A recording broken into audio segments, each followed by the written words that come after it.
సమైక్య జీవన మరి రూపము, ఆశీర్వాదం, తల్లి యొక్క బ్లెస్సింగ్స్ ఇవన్నీ కలగలిసినటువంటి నిండు రూపము తెలంగాణ తల్లి రూపము ఈరోజు మనం ఆవిష్కరించుకోవడం కూడా చాలా సంతోషం అధ్యక్ష.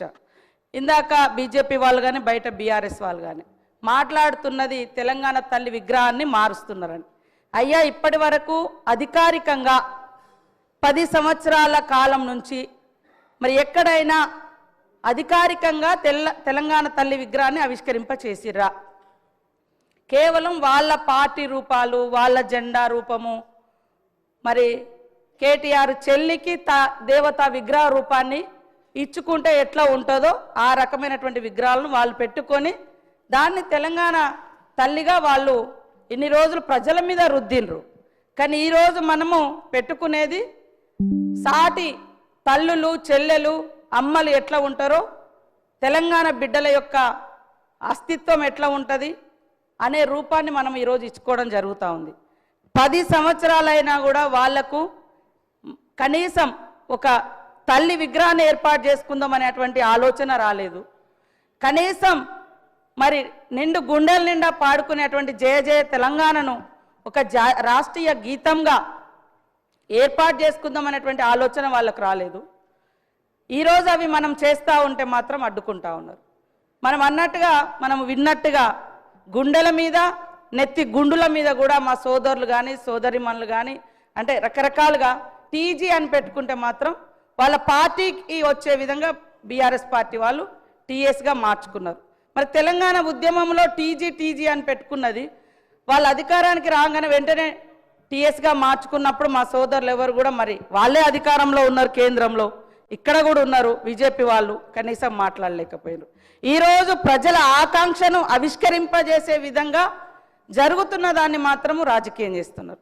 ముఖ్యంగా మేము తెలంగాణ కోసమే పుట్టినాం, తెలంగాణ కోసమే చేస్తామని చెప్పినటువంటి ఈనాటి బీఆర్ఎస్ పార్టీ తెలంగాణ పేరుతోటి అధికారంలోకి వచ్చిన తర్వాత ఇక ఈ రాష్ట్రంలో మాకు ఎదురేం లేదు, ఇక మేము దేశమంతా వ్యాపిస్తాం కాబట్టి భారత రాష్ట్ర సమితి అని కూడా తెలంగాణ అనేటువంటి పదాన్ని కూడా వాళ్ళు తొలగించారు. వాళ్ళు ఇవాళ మళ్ళీ తెలంగాణకు వ్యతిరేకం, తెలంగాణ అస్తిత్వానికి వ్యతిరేకం. అయ్యా, వేరే వాళ్ళు పాట రాస్తే మీరు రాష్ట్రీయ గీతంగా మనసు ఒప్పలేదు పెట్టడానికి. కనీసం ఒక్కరోజు కూడా స్కూళ్ళల్లో, బళ్ళల్లో, గుళ్ళల్లో ఎక్కడ కూడా ఆ యొక్క గీతాన్ని మీరు వినిపించడానికి, వినడానికి కూడా ఇష్టపడలేదు. ఈరోజు మా అందరికి గర్వంగా కూడా ఉంది. ఎక్కడ వెళ్ళినా కూడా ఫస్ట్ జయ జయ తెలంగాణ అని ఒక దళిత బిడ్డ రాసినటువంటి పాటను మేమందరం కూడా వింటుంటే నిజంగా మనసు పులకరిస్తూ ఉంది.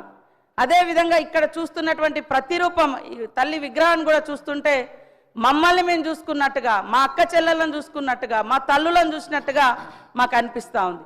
దాంట్లో ఎలాంటి రాజకీయం లేదు. కాకపోతే ఏంటంటే వాళ్ళకు బీఆర్ఎస్ వాళ్ళకు వాళ్ళ ఇంట్లో ఉండేటువంటి రూపం, నేను ఎప్పుడో 2-3 ఏళ్ల కింద నుంచే మాట్లాడుతున్నా, ఆ విగ్రహ రూపం చూడండి.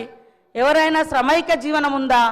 మీరు తెలంగాణ తల్లి విగ్రహం పెట్టండి, కానీ దేవత రూపం ఇచ్చి ఇవాళ కొంతమంది ధనము ధాన్యంతో ఉండొచ్చు, కానీ తెలంగాణ సమాజం అట్లా లేదు.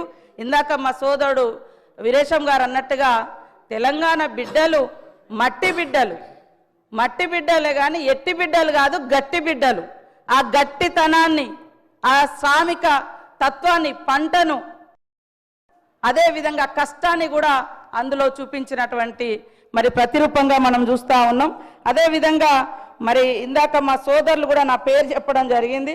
నేను ఇచ్చేది అధికారికంగా జిల్లా కలెక్టర్లకు ఎన్ఆర్జీఎస్ వాళ్ళకి ఇస్తున్నాం, లేదా ఏమైనా గతంలో ఎక్కువ ఇచ్చిన కాడ కొద్దిగా తక్కువ ఇస్తున్నాం. ఎందుకంటే ఆల్రెడీ ఎక్కువ డబ్బులు వాళ్ళకు పోయిన కాడ కాన్స్టిట్యున్సీకే ఇస్తున్నాం, కానీ వేరే రూపంలో లేదు.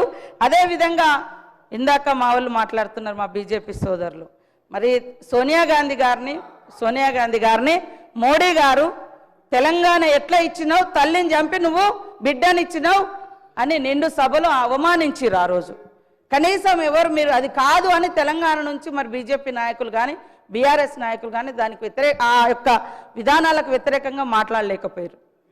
కాబట్టి మేము ఎక్కడున్నా మేము పోరాటంలోనే ఉన్నాము.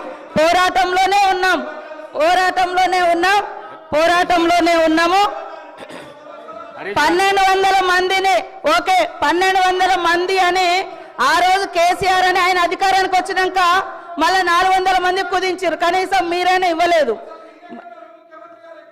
ఎక్కడ ఉన్నామనేది అంటే మేము ఎక్కడున్నాం? ప్రజలలో ఉన్నాం, పోరాటంలో ఉన్నాం. తెలంగాణ ఉద్యమంలో నేను కూడా జైలు వేసిన 7 రోజులు ములుగు కేంద్రంగా నిరాహార దీక్ష కూడా చేసినాం. నేను అనేది సరే అదే ఓకే, తెలంగాణ వచ్చిన తర్వాత కూడా తెలంగాణను కించపరిచే అవసరం అంటున్నా. ఓకే, మేము ఎక్కడున్నామని ఓకే, మేము ఎక్కడున్నామో ఈ రోజు అదే పార్టీతో మీరు అంటగలుగుతున్నారు కదా. మేము ఆ రోజున్న పార్టీతో ఈ రోజు మీరు అంటగలుగుతున్నారు కదా. ఆ పార్టీ మీద డిపెండ్ అయ్యే ఇలా కేంద్రంలో మీ ప్రభుత్వం నడుస్తుంది కదా అని నేను అంటున్నా. కాబట్టి నేను అనేది ఎస్, ఆ రోజైనా ఈ రోజైనా మా గొంతులు తెలంగాణ ప్రజల కోసం వినిపించినాం.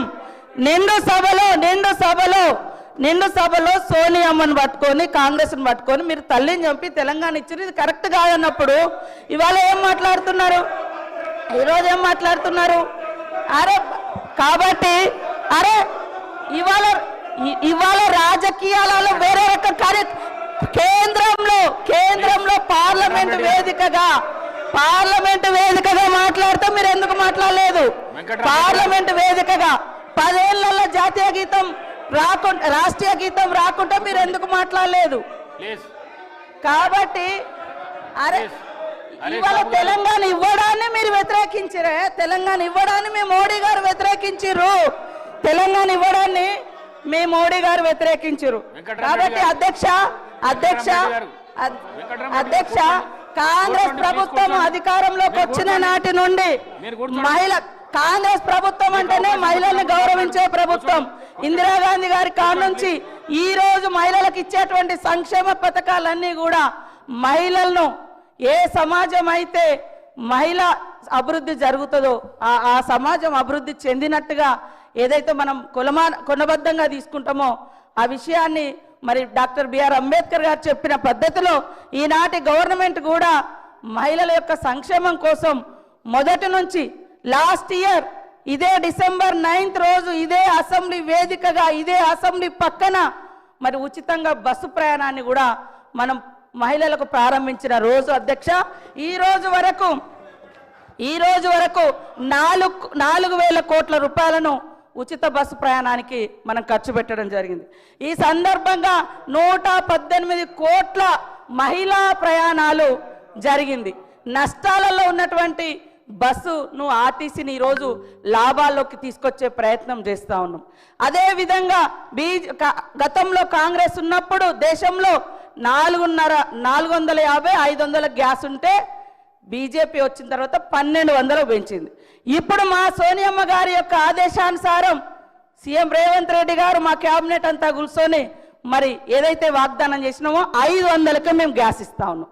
పేదింటి బిడ్డలకు కూడా గుడిసెలో వెలుగు నింపాలని ఉచితంగా 200 యూనిట్ల కరెంటు కూడా ఇస్తా ఉన్నాం.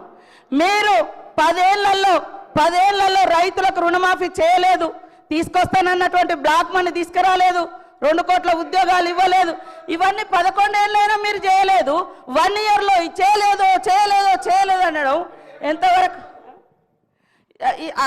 ఇదంతా మాట్లాడము ఎంతవరకు కరెక్ట్ సార్? కాబట్టి ఇది విగ్రహానికి సంబంధించినటువంటి సభ, విగ్రహావిష్కరణ ఈరోజు జరుగుతున్నటువంటి సమావేశము. సీఎం రేవంత్ రెడ్డి గారు ఇవాళ విగ్రహావిష్కరణకు సంబంధించినటువంటి ఇన్విటేషను స్టేట్మెంట్ ఇవ్వడం జరిగింది. దాని నుంచి డైవర్ట్ చేసి రాజకీయాలు మాట్లాడుతున్నారు. అందుకనే నేను మాట్లాడాల్సి వచ్చింది. కాబట్టి ఈరోజు మనం ప్రతిష్ఠింప చేసుకునేటువంటి తెలంగాణ తల్లి విగ్రహం ప్రతి ఇంట్లో ఒక ఆడపడుచు విగ్రహం లాగా మాకు కనిపిస్తుంది. కాబట్టి మీ ఇందాక నేను మండలికి పోయినా బీజేపీ సభ్యులు 100% సపోర్ట్ చేశారు. ఇక్కడ మాత్రం వీళ్ళు కావాలని రాజకీయం చేస్తున్నారు. బీఆర్ఎస్ వాయిస్ బీజేపీ వాయిస్ ఒకటే అనేది స్పష్టమవుతుంది. వాళ్ళు బయట చేస్తారు, మీరు లోపల చేస్తారు, అంతకంటే తేడా లేదు. కాబట్టి Subscribe us and press the bell icon for more interesting updates.